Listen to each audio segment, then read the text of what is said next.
And do you find yourself at all, I mean, are you staying focused at the task at hand, or do you find yourself ever looking over your shoulder and wondering, when are they going to turn this thing over to Shedeur? Does that ever cross your mind?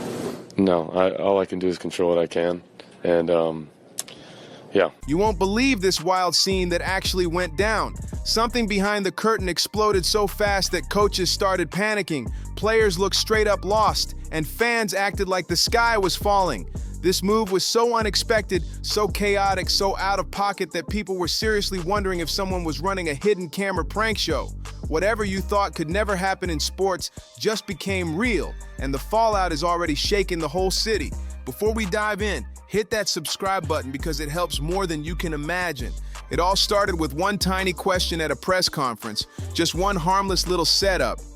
A reporter casually leaned in and asked if anyone had considered the possibility of Shedeur stepping in.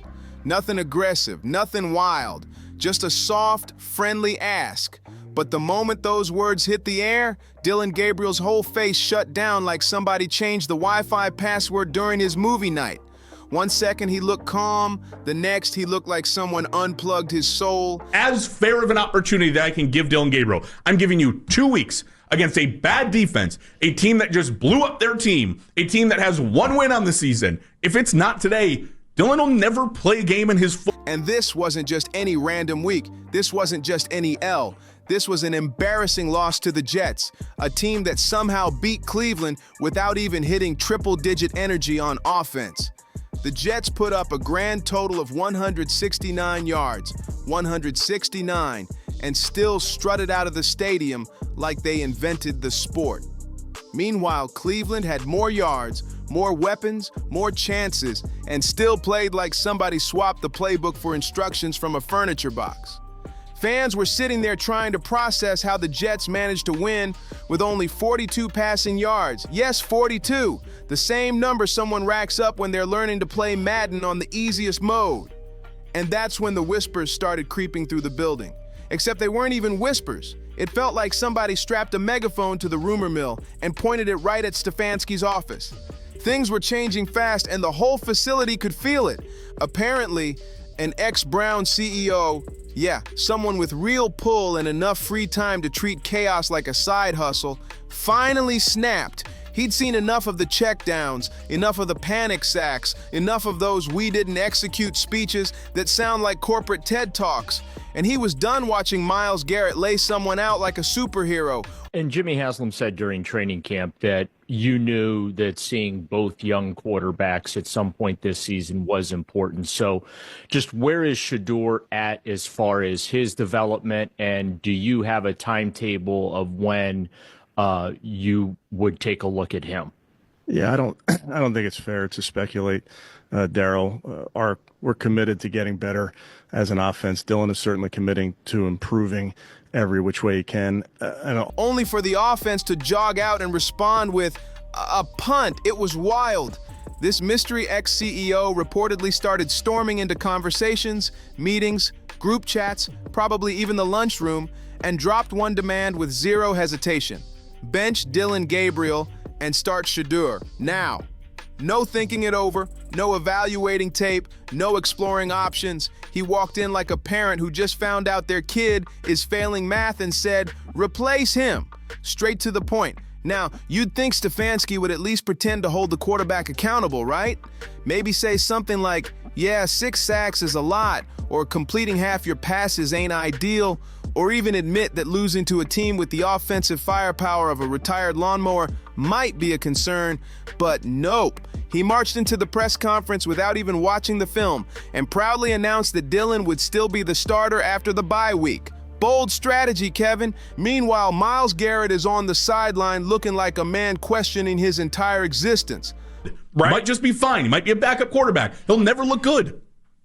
Well, and nobody's expecting him. Like the expectations with Dillon Gabriel was never really franchise quarterback. But like, if you play poorly today against the Jets, you might effectively play your way into being off this roster in its entirety next year. Like, forget being Colt McCoy and a really smart kid that could be around the organization and that could be a backup for 10 years. Like, all that could go out the window. Like, if you can't look serviceable against this Jets team today. 5 sacks and they still lose.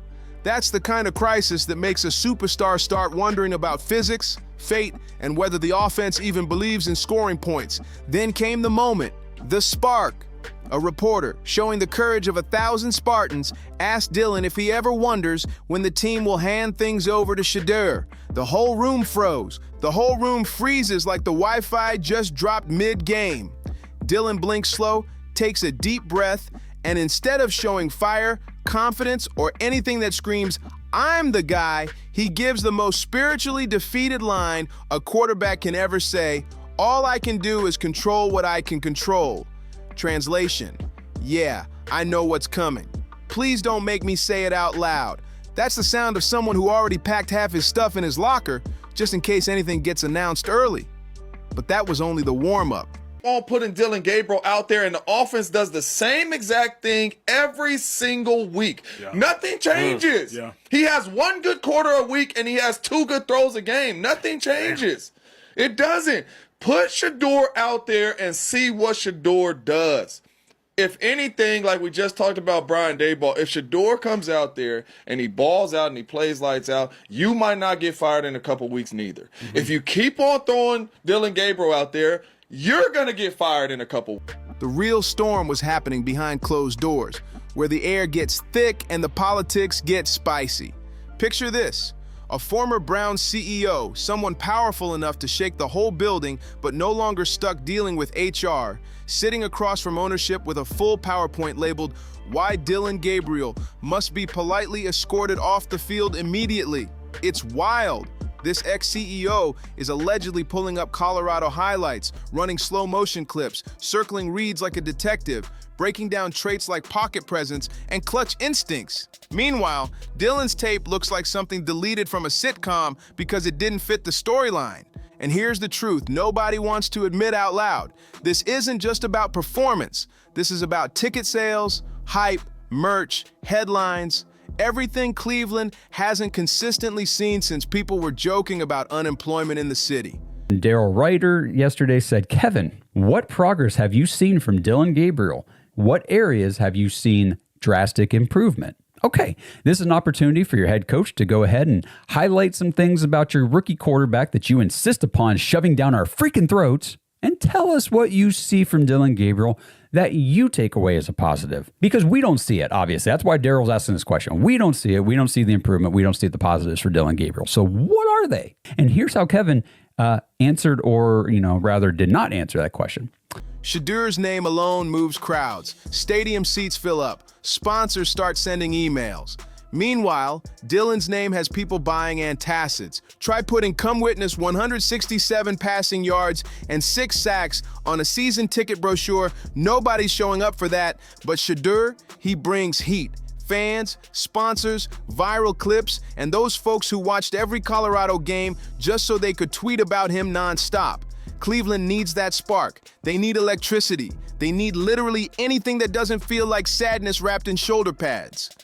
Back at the press conference, someone asked Dillon about getting sacked 6 times, and he hits them with the legendary response of, "Yeah, I don't want to take those." That's it. He said after the game that he's sticking with you going forward. Not that he shouldn't, it's just that at 2-7 sometimes things change. But he's sticking with you. How do you feel about the opportunity to build on, what you did today and move forward? Yeah, when things aren't going well, there's always going to be change. That's part of it, because if you keep doing the same thing and don't change anything, then it's insanity. But I feel like at times there's things that went well and we sustained and executed, and then no insight, no depth, no fire, just pure exhausted honesty, revolutionary stuff. That wasn't exactly the kind of statement that shifts the sport forever. Yes, Dillon, nobody wakes up excited to take 6 sacks. No quarterback rolls out of bed thinking, today feels like a good day to get slammed into the turf. But here's the real issue. Franchise quarterbacks don't just not want sacks, they avoid them. They navigate the pocket, step up, slide out, improvise, escape danger like they've got a GPS for survival. They do anything other than stand perfectly still while disaster pulls up like disappointment on wheels. Shedeur, meanwhile, has spent entire seasons dodging defenders like he signed a sponsorship deal with chaos itself. At Colorado, he was basically playing behind a rotating crew of construction cones, and he still launched dimes like a t-shirt cannon that refuses to stop firing. That's real movement, real creativity, real heart. So when someone starts tossing out lines like, "You don't want to plant a seed and rip it up before it grows," and I'm sorry, Dillon, you cannot play NFL football. This is like the AI Atlas. We've never seen it before. And after the game, for the Browns to just say, not even arbitrarily, they're saying it like it's the mantra of the team that Dillon Gabriel's playing again next week. Such a great exercise in incompetence that we should study this in some type of anthropology class at the highest level of educational institution in this. That's exactly the language of someone begging the organization to please not replace them with the guy whose highlight clips start trending every time he sneezes. It's desperation dressed up as patience. Let's be real. Cleveland didn't bring in Dillon Gabriel to be a franchise savior. He was supposed to be the bridge, a steady placeholder, the guy keeping the ship steady until the next captain arrived. But instead of holding the ship together, he's poking holes in the bottom while the Jets sail by, waving with a smile. It's rough out here. And the ex-CEO, he's not wrong. He sees what the entire city sees. Shedeur has that leadership, the charisma, that clutch ice in his veins energy that can flip the entire direction of a franchise. Meanwhile, Dillon is out there looking like a guy trying to remember if he left the stove turned on. Shedeur brings something else too. Fearlessness. When things get tough, he doesn't fold. He leans into it. He practically challenges pressure to come harder. You can actually see him light up when defenders sprint toward him like they're trying to take his head off. Anybody here in that word salad of bullshit, one thing that he can point out that Dillon Gabriel has improved upon or is doing well? Nope, I didn't hear it either. It's not there. He had nothing. He didn't have an answer. It speaks volumes that you can't point out one single thing that your rookie quarterback, that you handpicked, that you designated for first team reps and opportunities from day one of minicamp after he was drafted. All this time, 5 starts in the NFL. Most starts ever in college. He thrives in the exact situations where Dillon quietly melts away.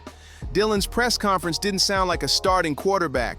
It sounded like an accountant trying to explain why the numbers don't add up. The man dropped more textbook corporate phrases in 10 minutes than most CEOs do in an entire earnings call. We'll execute better. We'll keep working. Momentum, rhythm, control what I can. It was a whole vocabulary of safe answers. A real leader would stare that microphone down like it owed him cash and break things down step by step. What went wrong, who needs to step up, and how he's about to fix everything himself. That's the real difference. Players aren't clueless. They know when their quarterback is the one dragging the squad backward. Myles Garrett nearly broke a franchise record and still walked off looking like somebody just lifted his wallet. You really think he's thrilled to keep taking brutal hits and carrying the team only for the offense to freeze up when it matters? The defense is out there grinding overtime, while the offense is basically collecting participation ribbons. I have never seen an incompetent coach, an incompetent quarterback united at the hip with no end in sight. And I want to be clear. I'm saying this without mentioning the name Shedeur Sanders, because it ain't got nothing to do with him. He doesn't even have to be on this roster for this to be one of the dumbest decisions in the history of... Ownership has to be watching this meltdown with a mix of shock and regret. And those phone calls reportedly happening after the Jets game, completely believable. That loss felt like a turning point, a spiritual wake-up call. The kind of defeat that forces uncomfortable conversations and last-minute emergency meetings. When you lose to a team that can barely stack passing yards, something is seriously off. That's exactly why the ex-CEO isn't being brushed aside this time. Not even close. He's rolling into discussions with logic, stats, tape, real evidence, showing that the Browns are wasting valuable time hoping Dillon magically transforms into someone he's not. Shedeur's shadow is getting bigger by the hour, and the building can feel it. Stefanski's backed into a corner he can't escape. If he benches Dillon now, he's basically admitting he read the whole situation wrong. He'd be admitting he misjudged the talent, that his quarterback evaluations look more like random dart throws than real strategy. And all roads lead right back to Shedeur, because the entire debate boils down. Hi, this is Mary Kay Cabot from Cleveland.com after the Browns' 27-20 loss to the New York Jets, who had only one victory coming into this game, that being against the Cincinnati Bengals before their bye week. It's really quite shocking that they came in here and lost to this football team that basically conducted a fire sale during their bye week, trading away their two best defensive players. The opportunity was there to come in here for the Cleveland Browns to seize the moment and win this football game, but they gave up two kick returns. To one simple truth: Shedeur does more with less, and Dillon does less with more. Picture Shedeur in that Jets game. He's not taking 6 sacks. He's not standing there confused. He's not panicking when the pocket collapses. He delivers. He improvises. He pulls everyone around him up. Cleveland probably wins that game by 3 touchdowns, and the city throws a parade for no reason other than joy. But instead, they watch Dillon turn a defensive masterpiece into a loss, something that's actually impressive in the saddest possible way. And the ex-CEO reportedly put it best: champions don't settle for quarterbacks who can't beat the Jets. Harsh, but painfully accurate. The next few weeks are everything. Either Cleveland finally admits the obvious and makes the bold move, or they stay strapped into the Dillon ride. He would have been played Shedeur. Brian Daboll was like, you know what? I might lose my job. Here, Jackson Dart. Like, if you think you're going to lose your job, you do move off of the Cats. So Shedeur Sanders is Kevin Stefanski's ace in the hole.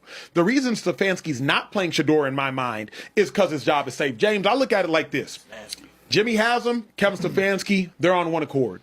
Andrew Berry, general manager, he views it differently. I think Andrew Berry, the general manager, he wants Shedeur. Heading toward more losses, more frustration, and more press conferences filled with calm acceptance and weird farming metaphors. Fans deserve better. Players deserve better. The organization deserves better. And Shedeur, he just might be their better. He's the spark, the shift, the storyline that flips everything. Because one thing is clear: Dillon Gabriel isn't the long-term answer. He's barely the short-term answer. And unless Stefanski wants his next billboard to look like a farewell montage, he might want to start listening to that voice echoing through every hallway in the building. And that voice, it belongs to the former CEO who stormed in, pointed straight at the depth chart, and said the one thing everyone else was too scared to say: start Shedeur. Here's the part nobody wants to say out loud, but everybody's whispering anyway. The longer Cleveland drags this out, the uglier the crash is going to be. Because if Dillon comes out after the bye week and puts on another episode of quarterbacking for people who don't enjoy winning, the entire stadium might actually boo in perfect harmony. Not the scattered boo, not the polite, half-hearted boo. I'm talking the full volume, surround sound, shake the building, hometown disappointment boo. Never been a top 100 draft pick. Like, we can start there. He should have never been a 100 draft pick. There is nothing about his physical makeup, his college tape, anything that warrants being a top 100 draft pick. They did it. They made the decision. Every time I go on the internet, all I see is a bunch of dudes sitting around going, why are you not playing Shedeur, and why are you about it? Like they're playing the soundbite. He won't even say his name. He won't even say his name. What is the kind that rattles confidence, shakes the concrete, and makes everybody on the field rethink their life choices? And when that hits, Stefanski is walking into the press conference looking like he just read a rough draft of his own farewell letter. The locker room starts cracking even more. Veterans checking out mentally, young players side-eyeing leadership, everybody wondering who's actually steering this ship. And through all of this, Shedeur is sitting on the sideline, shades on, calm as ever, not saying a word because he already knows exactly how this story ends. He doesn't have to talk. He doesn't have to push. He doesn't have to make any speeches. All he has to do is exist, and the pressure automatically slides in his direction like gravity. The fans feel it deep. They've been feeling it for weeks. That's why this whole situation is way bigger than one game, one decision, or one awkward press conference full of forced smiles. This is about identity, direction, about whether Cleveland wants to keep pretending everything is fine or admit the truth staring them in the face. Because eventually, someone inside that building is going to snap and say what everybody's been whispering. Why are we wasting time? Why are we acting like we don't see the answer right here? Why won't we just give Shedeur the ball? And once that question gets spoken out loud, there's no going back. If you're rocking with the story so far, don't forget to like, subscribe, and share. See you on the next one.